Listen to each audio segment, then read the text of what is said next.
it this way. I actually blocked him from Facebook. Yeah, him and John Pryor, the drummer. For from no Matt reason. Finish. I just went, he's a political dude. But good on him. Good on him. That's his deal. But you know what I did? The reason I really sort of not blocked him, so maybe I did block him.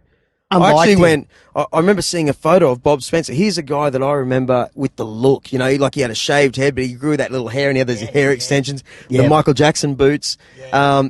But I could still remember his guitar stance. He was so bloody cocky. It was great. Like, so cocky. Can you believe the Angels got that? And on the other side, you had Rick Brewster, who was deadpan. Yeah. Right? And so what a look. This band... And then Doc, who's banging maracas. Yeah. With a towel. And 6 foot whatever with his scarf. Yeah. And you would look at him at the stage and just go, my God, this guy is huge. He's massive, you know? With a deep American voice. Yeah. You know? So, but why I say this is that's Bob Spencer to me.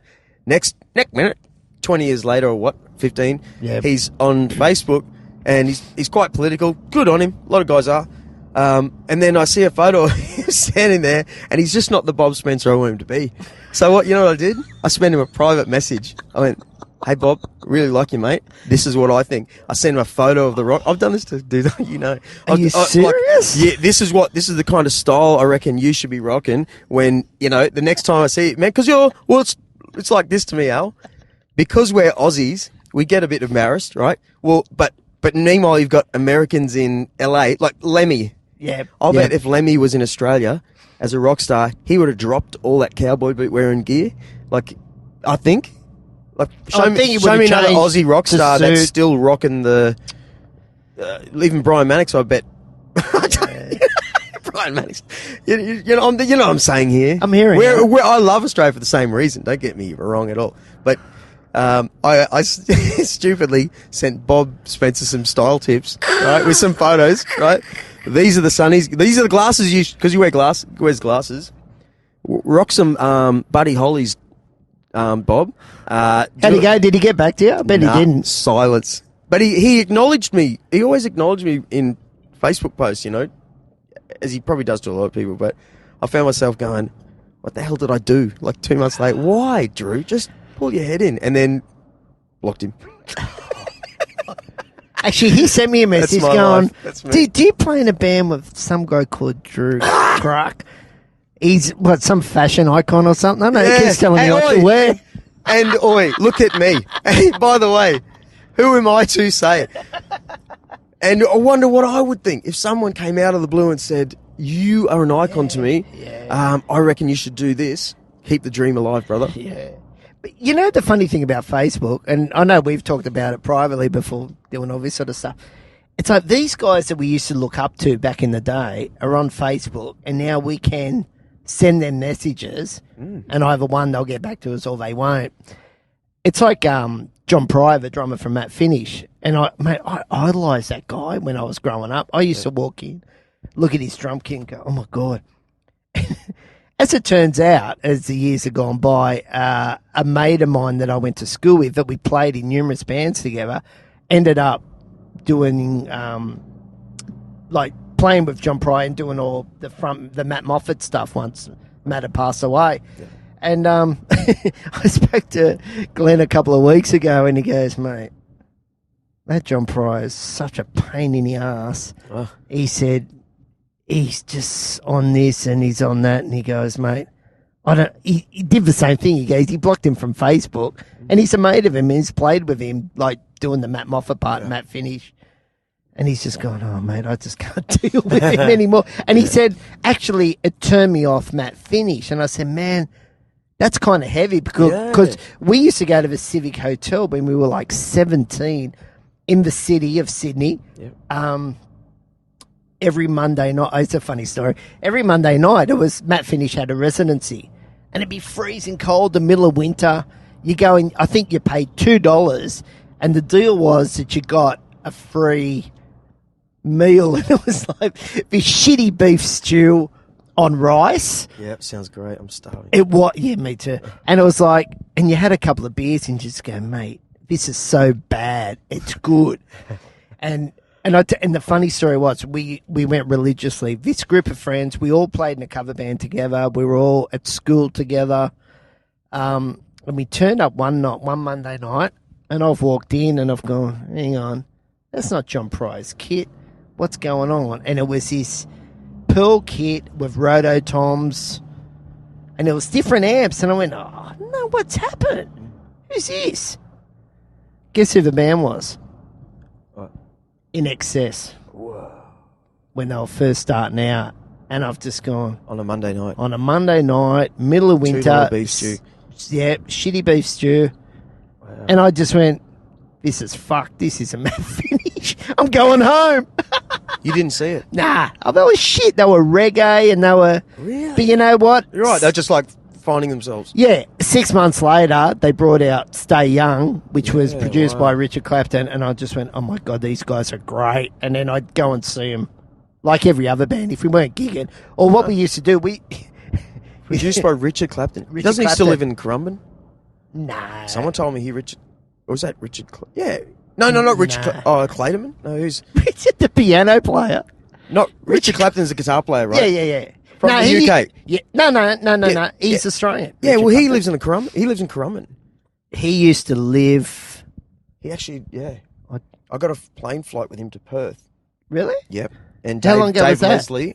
there's another story. We'll keep going with yours. But honestly, I found myself sitting next to the bass player from the Angels. You know he's the same guy. Another guy, he passed away, Chris Bailey. No, the dark-haired guy played electric sax. Oh, what's his name? And he was in. We saw that ZZ Top show. Yeah, he was the American guy. Yeah, Jim Hilburn. Yeah, Hilburn. I sat beside him and he was like hungover, man, smelt of piss. But I was sitting beside him and Dave Leslie, who I know well from Baby Animals. Yeah. And I was like, and I hadn't seen Dave for probably 10 years, and I was fresh off that accident. Okay. Just got teeth doing commentary in the World Series Sprint Cars race. So I was like, wow, man, but I didn't want to talk to anyone. But Jim goes, oh man, Richard Clapton lives in. They were doing his shows. They were touring Australia at the time. So this was exactly 2009. Well, did they do the show out in the valley at Currumbin? Yes, they did. Okay, well, I'll tell you a story there. Look at that. Yeah, I know. Ladies and gentlemen, we're just driving through Surfers Paradise, and we're in. No one's here this morning. See us. Drew was here this morning. And I'll tell you. Can I tell you a story about that gig? Yeah, go. I was. Oh, here we go. I like it. Keep going. Is this professional or not? I was my best mate when we were growing up. He was our first roadie in the Frustrated Bachelors when we were like, I think we were 19 or whatever. And he ended up being the roadie sound guy for Swing Shift, which was a Cold Chisel concept band. They were massive back in the 80s because I think Chisel had split up or whatever, and these guys. And the guitarist in that band was one David Leslie. Oh. Now, I knew Dave and Andy. Before the Baby Animals. Before the Baby Animals. You must have been young as. I knew Dave and Andy Payne, who was the singer for Swing Shift. And they were fantastic. And Marshall McAdam, that came and saw us at Canungra a couple of weeks ago. So Marshall lives up here, and they were a great band. And they were really successful. And so all that went on, and then I remember Harry, we called him Cowbell Harry for some... I know why. We were doing a... back in the day, this is the Frustrated Bachelors, and Harry was our roadie. And we had played 2 nights at Clovelly RSL, and they were like 10:30 to 2:30 shifts. And then that was Friday, Saturday night. So come Sunday, we're booked to do the Wombats, which were Coogee Randwick Football Club. We're booked to do there some day, and we're playing on a boat, on a ferry in Sydney Harbour with strippers and stuff like that. So, like, we've had no sleep. We've rolled up with the gear. We've loaded on. And we're playing. We used to do Midnight Oil's Read About It. It starts with a cowbell. Yeah. Dun, dun, dun, dun, dun, dun, dun. And I've gone to Harry, fuck me, the stand's busted. So Harry's gone, oh, don't worry, Al, I'll hang on to the cowbell. So Cowbell Harry's hanging on to the cowbell. We're still pissed. We're still hungover. Some joints have come around. I don't know what happened. Just shit happened. It was the 80s. And what I've done, I've missed the cowbell and I've hit Harry's thumb and I've fucking broken his thumb. Wow. And it was early. It was probably our second set of a massive afternoon. And Did he play an instrument? No, he was our roadie. Right, okay. Harry was our roadie. You had to carry your own stuff too at the end of the night. No! Oh, I sacked him after that.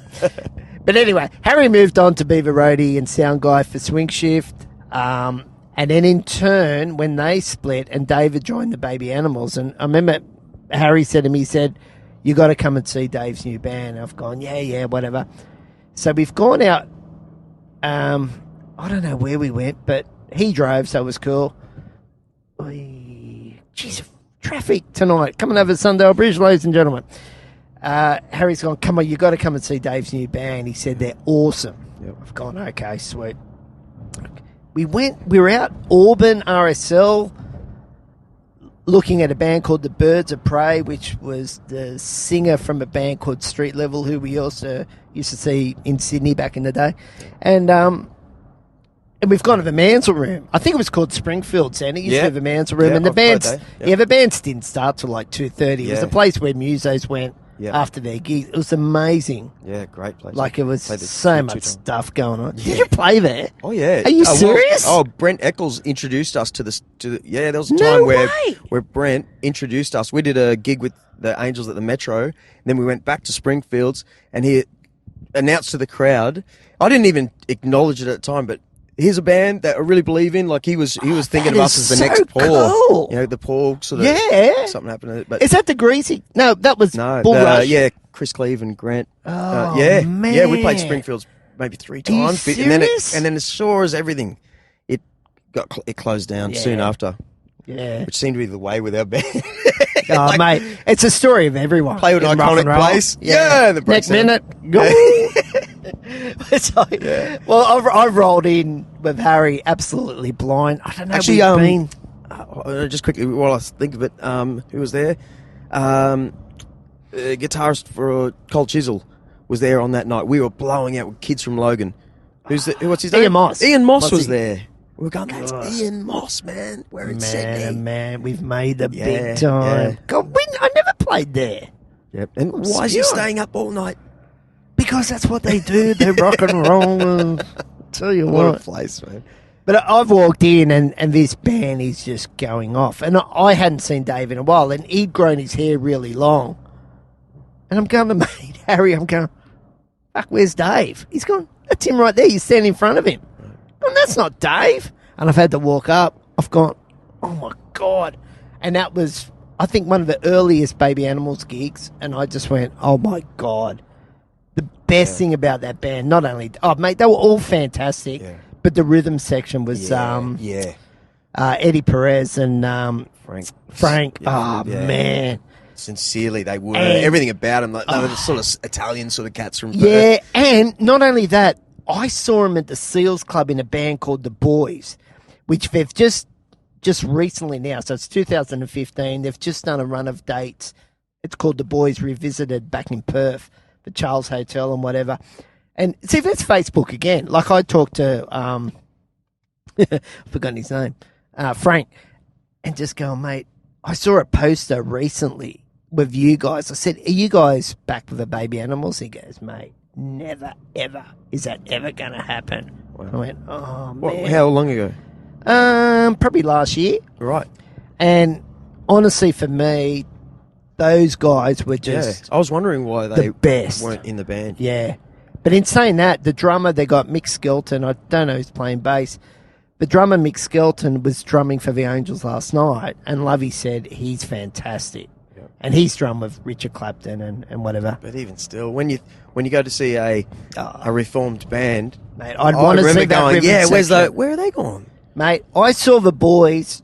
I think they came out with support of something. Like, it could have been, like, what am I, like 80, might have been early 80s.